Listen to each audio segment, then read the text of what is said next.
لیکن اب کھلم کھلا ہوتی ہے, عوام بھی کھلم کھلا کرتے ہیں سوشل میڈیا کی وجہ سے. لیکن ہمارے جو وفاقی وزراء ہیں, حکومت میں شامل جو لوگ ہیں, خاص طور پہ شیخ رشید صاحب, وہ تو کھلم کھلا کہتے ہیں نا کہ فوج ہمارے ساتھ ہے. عمران خان صاحب کی زبان سے جب بھی آپ یہ بات سنیں گے وہ یہ کہیں گے ہمارے اسٹیبلشمنٹ کے ساتھ مثالی تعلقات اچھے ہیں. لیکن شیخ رشید صاحب جو ہیں وہ کریز چھوڑ کے کھیلتے ہیں اور باہر نکل کے کہتے ہیں کہ فوج کا ہمارے سر پہ ہاتھ ہے. حالانکہ حکومت جو ہے وہ یہ ثابت کرنا چاہتی ہے کہ ہم فوج کی بیساکھیوں پہ, اسٹیبلشمنٹ کی بیساکھیوں پہ نہیں کھڑے, اور خود ہماری اسٹیبلشمنٹ بھی اس کی تردید کرتی ہے کہ وہ سیاست میں ہونے کے باوجود سیاست میں نہیں ہے. فواد چودھری صاحب نے کہا تھا کہ بہت سارے لوگ کہہ رہے ہیں کہ ہمارے سر پر ہاتھ آئے, لیکن ان کا ہے کہ حکومت کے سر پر ہاتھ رکھیں گے وہ لوگ بھی. اب دیکھیں نا, دوسری طرف یہ بھی تو پرابلم ہے نا کہ اگر ادھر سے وفاقی وزراء جو ہیں وہ کھچ مارتے ہیں تو دوسری طرف سے اپوزیشن بھی تو کھچ مارتی ہے نا. ان کے کئی لیڈر جو ہے بیان دیتے ہیں کہ ہماری اسٹیبلشمنٹ کے ساتھ ڈیل ہو گئی ہے, نواز شریف واپس آ رہے ہیں, پھر ایاز صادق نے کہا میں خود لینے جا رہا ہوں. یہ پریشر بڑھانے کے طریقے.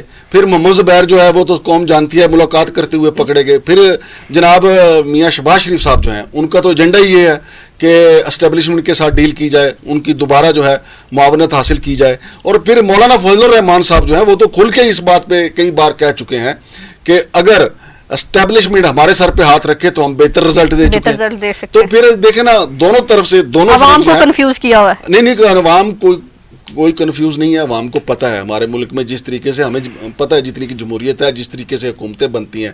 لیکن کوشچن یہ ہے کہ متحدہ اپوزیشن اور حکومت دونوں مل کے اسٹیبلشمنٹ پہ کو بدنام کرتے ہیں, بلکہ ان کا بار بار نام لیتے ہیں. وہ جتنی بھی تردید کریں یہ کھینچ کھانچ کے انہیں کو لے آتے ہیں بیچ میں. لیکن کل سے مسلم لیگ نون اور پیپلز پارٹی نے خاموشی اختیار کر لی ہے وزیر اعظم کی جیت سے. اس کی وجہ یہ ہے, بنیادی وجہ کہ دونوں کو یہ سمجھ آ گیا ہے کہ مسلم لیگ نون یہ چاہتی ہے کہ ہم آئندہ 1.5 سال کے لیے وزیر اعظم اپنا نہیں دیں گے, کیونکہ 1.5 سال اگر وزیر اعظم مسلم لیگ نون کا رہا تو کیا کر لے گا وہ 1.5 سال میں؟ کچھ بھی نہیں کر پائے گا, کیونکہ ملکی کے جو معاشی حالات ہیں وہ بڑے دگرگوں ہیں. اور اتنا میرا نہیں خیال کہ نواز شریف خود بیچارے اس وقت بڑے مشکل صورتحال سے ہیں, وہ کافی تو پی رہے ہیں لیکن قرضہ تو نہیں باہر بیٹھ کے کسی سے مانگ سکتے. اور شہباز شریف کا بھی اتنا قد نہیں ہے کہ وہ طیب اردوان کو یا کسی اور کو کہے کہ جی ہمیں قرضہ دے دیں, ہم پاکستان میں دودھ کی نہریں بہا دیں گے, ایسا نہیں ہے. لہٰذا مسلم لیگ نون نے بھی خاموشی اختیار کر لیا ہے, اور پیپلز پارٹی اس لیے خاموش ہو گئی ہے کہ ان کے پاس سندھ حکومت تو ہے ہی نا, یعنی ایک بھینس تو ان کے پاس ہے جس کا وہ دودھ پی رہے ہیں. لہٰذا وہ بھی نہیں چاہیں گے کہ آئندہ 1.5 سال کے لیے ادھر پیش قدمی کریں. البتہ حکومت کو برا بھلا کہتے رہیں گے تاکہ مزید 1.5-2 سال جو ہے حکومت کو گندا کر کے پھر جب الیکشن کا اعلان ہو جائے تو وہ تاکہ عوام کے پاس جائیں کہ جی حکومت کچھ نہیں کر پائی. سر تھوڑی سی شفا انٹرنیشنل پر بات ہو جائے. انہوں نے ایک کلیم کیا خبریں ٹی وی پر کہ ہم نے کوئی ایسی ویڈیو کی ہے جس میں یہ بتایا گیا کہ جعلی مریض اور جعلی دوائیاں وہاں پہ ہوتی ہیں جس سے عوام کو جو نقصان پہنچ رہا ہے. آپ نے جو لفظ استعمال کیے ہیں تھم نیل پر وہ بہت غلط ہیں. یہ قانونی چارہ جوئی ہم کر سکتے ہیں اور اس پر بات نہیں ہو سکتی. یہاں پر جو ہے انٹرنیشنل لیول کی سہولیات موجود ہیں, اور دوسری بات یہ کہ ایک ہماری قانونی چارہ جوئی اس پر چل رہی ہے تو اس پر بات کرنا مناسب نہیں ہے. اور جن ڈاکٹر کا نام لیا ہے وہ تو ہمارے ہاسپٹل میں نہیں ہے, تو اس کا کیا جواب ہے؟ دیکھیں میری بات سنیں, قانونی چارہ جوئی ان کا حق ہے, بسم اللہ کریں. میں تو پہلے سے چاہتا ہوں, پہلے بھی انہوں نے مقدمہ کیا ہوا ہے نا, تو ہم عدالت میں گئے ہیں اور عدالتیں آزاد ہیں, بالکل ہم وہاں پہ ثبوت پیش کریں گے. اور دوسری بات جو لفظ استعمال کیے گئے ہیں وہ جو ایک متاثرہ شخص ہے ندیم اختر جس کے ساتھ یہ سارا ظلم ہوا ہے, جو ایک پورا بستہ جو ہے ثبوتوں کا اٹھائے پھر رہا ہے, تو اس کی داد رسی کہیں نہ کہیں تو ہونی ہے. یہاں بھی ہوگی انشاءاللہ, اللہ پاک کی طرف بھی ہوگی. اب دیکھیں یہ کہتے ہیں یہ جھوٹ کس طرح بولتے ہیں شفا انٹرنیشنل, آپ نے ان کا موقف بیان کر دیا. اب دوسری طرف وہ کہتے ہیں ناصر کھوکھر کو ہم نے فارغ کیا ہوا ہے. یہ سکرین پہ ہم دکھائیں گے کہ ناصر کھوکھر 2021 تک, ابھی تو 10 دن گزرے ہیں نا, 15 دن گزرے ہیں اس کے جنوری کے 2022 کے, 2021 تک وہ ان کے پے رول پہ تھے. یہ رسید دیکھ لیں, کیونکہ میں نے آج پتہ کروایا کہ ناصر کھوکھر کدھر ہیں. مجھے وہ ایک مریض کی جو ہے وہ چٹ مل گئی, ناصر کھوکھر ادھر ہیں. اس بندے کے خلاف 6-7 سال پہلے مقدمہ درج ہوا بوگس ڈگری رکھنے کا, تو یہ ان کا رشتہ دار ہے, اس کو پھر بھی انہوں نے ادھر رکھا ہوا ہے. تو یہ جھوٹ تو ان کی گٹی میں جھوٹ ہے. اب دیکھیں یہ جو شفا انٹرنیشنل ہے بنیادی طور پہ ایک ٹرسٹ تھا, اور انہوں نے یہ اپنے چارٹر میں لکھا تھا کہ ہم غریبوں کی فلاح و بہبود کے لیے ایک ادارہ بنائیں گے اور غریبوں کا مفت علاج ہوگا. یہاں انٹرنیشنل سہولیات ہیں لیکن مرنے کے لیے ہیں. اس کی وجہ یہ ہے کہ جو مریض یہاں پہ آتا ہے وہ تو ایک پاکستانی ہوتا ہے, اس کی تو اتنی آمدن ہوتی نہیں. چند مریض آتے ہیں جن کی بہت زیادہ آمدن ہوتی ہے.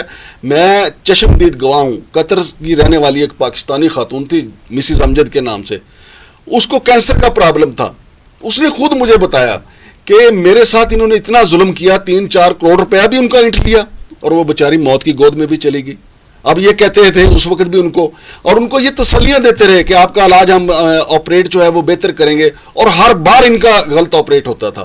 جو ہم نے پہلے سٹوریز اپنے اخبارات میں انہوں نے خبریں ٹی وی سے بھی مطالبہ کیا کہ ویڈیو ہٹا دی جائے. وہ ان کی پھوپھی کا ٹی وی ہے کہ وہاں سے ہٹا دیں. اگر میں ان کو کہوں کہ آپ نے جعلی ادویات وہاں پہ بیچیں تو اس کو تالا لگا دیں, یہ تالا لگا دیں, ہم چینل بند کر دیتے ہیں.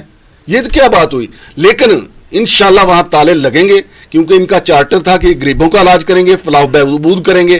اب ہم عدالت میں سارا معاملہ لے کے جائیں گے, ان کا کچا چھٹا وہاں کھولیں گے. ان کے خلاف FIR ہوئی ہے جعلی ادویات کی کہ اس FIR میں وہ ثبوت موجود ہیں جس میں یہ کہا گیا ہے کہ یہ امریکہ کا وہاں پہ سٹیمپ رکھی ہوئی تھی, مورے لگاتے تھے اور کہتے تھے یہ امریکہ کی دوائی ہے, اور امریکہ والے کہتے ہیں یہ ہماری ہے ہی نہیں. اور وہ سارے ثبوت ہم عدالت کو دکھائیں گے. ان کا جو انہوں نے اپنے چہرے کے اوپر جو ایک نقاب چڑھایا ہوا ہے نا, اس کو ہم انشاءاللہ کھینچ کے ان کا نقاب اتاریں گے اور بتائیں گے یہ لٹیرے ہیں, ڈاکو ہیں, کسائی ہیں, چور ہیں. انشاءاللہ عدالت میں ثابت کریں گے. اور مجھے اللہ کے گھر سے پوری امید ہے کہ عدالت اس کو یا تو ٹرسٹ بنائے گی یا پھر ادھر تالا ایک موٹے سائز کا لگے گا اور لوگوں کو سکون آئے گا. اور بے شمار انلیگیلٹی ہیں انہوں نے تو سیڑھی کی زمین پہ قبضہ کر لیا تھا. یہ کہتے ہیں کہ جناب علی آپ نے تھم نیل غلط لگایا, تھم نیل درست لگایا. ابھی تو عوام کو ہم نے کہا ہے نا, ہمارے پاس 10 سے 20 مریض ایسے آ گئے ہیں جنہوں نے ہمیں فون کیا کہ ہمارا امیج خراب ہو رہا ہے نا, اس لیے تو امیج تو ان کا ہے ہی نہیں. امیج تو ان کا یہی ہے, قضاء انٹرنیشنل ہے. یہ میں بانگے دہل کہتا ہوں, قضاء انٹرنیشنل ہے. یہ میں کہتا ہوں سپریم کورٹ اس پہ نوٹس لے کہ یہ قتل گاہ ہے, یہ مقتل ہے غریبوں کی. عام آدمی, اللہ کی قسم امیر آدمی بھی یہ سمجھ کے جاتے ہیں کہ یہ بڑے یہاں شفا ہوگی, لیکن قضا ہے. قضاء الہی سے لوگ وفات پا جاتے ہیں اندر, ان کے غلط علاج کی وجہ سے, ان کی غلط میڈیسن کی وجہ سے. یہ ندیم اختر جو ہے, چونکہ اللہ نے اپنے معجزے تو دکھانے ہیں, یہ ندیم اختر ایک معجزانہ طور پہ بچا پھر رہا ہے, اور اس کو بھی یہ دھمکیاں دیتے ہیں کہ ہم تمہیں راستے سے ہٹا دیں گے. کس طرح راستے سے ہٹا دیں گے؟ اس کو تو خدا نہ خواستہ وہ کسی ایکسیڈنٹ میں انہوں نے مار دیا یا کچھ ہو گیا, اس نے تو اپنا ویڈیو بیان بھی دے دیا ہے کہ میری جان کو کچھ ہوا تو اس کے ذمہ دار شفا انٹرنیشنل والے ہیں.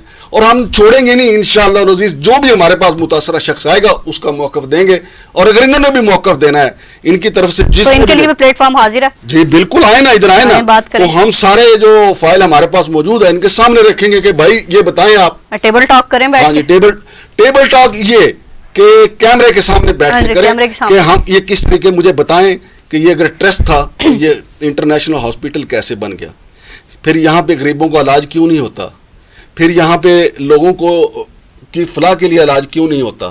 تو یہاں تو ایمرجنسی میں لوگ جاتے ہیں, سر پھٹا ہوتا ہے تو 1.5 لاکھ کا بل بنا کے دے دیتے ہیں ان کو. تو یہ تو ایک مقتل ہے, اس لیے ہم اس کو چھوڑیں گے نہیں, انشاءاللہ آگے لے کے چلیں گے. اور کسی عدالت نے آج تک میڈیا کی آزادی پہ پابندی نہیں لگائی, نہ یہ لگا سکتے ہیں. اور جیسے جیسے عدالت میں یہ کیس چلے گا اس کی بھی ہم انشاءاللہ روزانہ کی بنیاد پہ جیسے جیسے کیس آگے بڑھے گا اس کی کوریج کیا کریں گے ہم. ٹھیک ہے, تھینک یو سر. جی, شفا انٹرنیشنل والوں کو جواب مل گیا ہوگا, تو ہم خبریں ٹی وی کی سکرین سے ان کو دعوت دیتے ہیں کہ اگر آپ کے پاس ایسے ثبوت موجود ہیں, آپ کو لگ رہا ہے کہ ہم نے کوئی ایسی بات کی ہے جو آپ کے حق میں نہیں ہے اور آپ کا امیج خراب ہو رہا ہے, جیسے شمشاد مانگر صاحب نے کہا کہ ہم باقاعدہ آپ کی ویڈیو بنائیں گے. یہ نہیں کہ table talk of the screen ہوگی, سکرین کے سامنے آ کے بات کرنی ہوگی, کیونکہ اگر آپ چور نہیں ہیں پھر آپ کو سامنے آنا ہوگا. اگر آپ چور ہیں, آپ کے دل میں کوئی ایسی بات ہے, پھر آپ واقعی سکرین کے سامنے نہیں آنا پسند کریں گے. ہمیں دیجیے اجازت, کسی نئے پروگرام کے ساتھ ملیں گے, نئی خبر کے ساتھ. اپنا اور اپنے پیاروں کا بہت خیال رکھیے گا, ہمیں دعاؤں میں یاد رکھیے گا. اللہ حافظ.